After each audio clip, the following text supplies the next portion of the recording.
Doctor Aphra action figure. This Aphra is part of the Star Wars vintage line, complete with old-timey Kinder Toys logo, just like the one on the front of the original Aphra toy from the Star Wars line back in 1982. No, there wasn't a Dr. Aphra in those days. Don't be silly, that's my job. Anyway, look, she has a reasonable likeness to the Marvel Comics character art, which is so cool because this figure is only 3 3/4 inches high, so she's relatively tiny.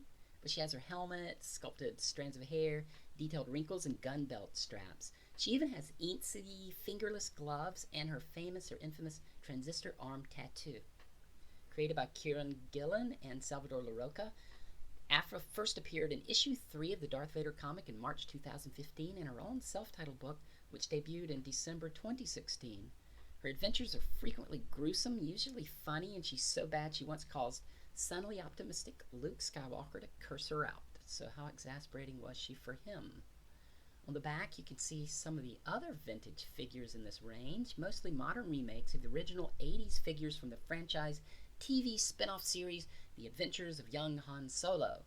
Except for older Force Awakens Luke, who no doubt is still angry at the stuff Aphra pulled back in the day. Don't even ask me how to pronounce these other guys' names, okay? And look at this nice Aphra artwork on the front. She has a Han Solo style blaster, which will come in handy because look there behind her, 2 murder droids. The tall one is 000, he likes to kill. The stubby one with the big red eye is BT1, he likes to kill more. So look out, Chelly.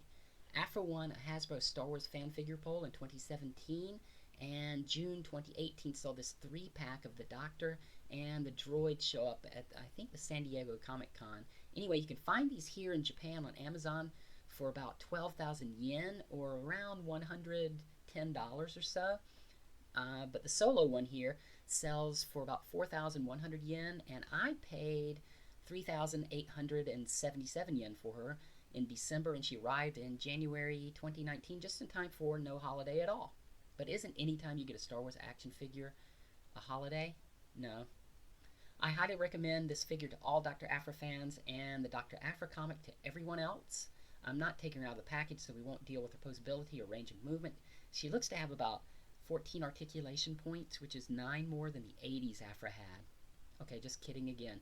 Anyway, if you see this figure, you should buy it because it's cool. It's almost as cool as Aphra herself, and I guarantee, should it become valuable, she'll probably show up with 000 and BT and take it from you, and Force only knows what will happen to you after she jets and leaves you in the clutches of those 2 killing machines. Yikes. So Trizzy out.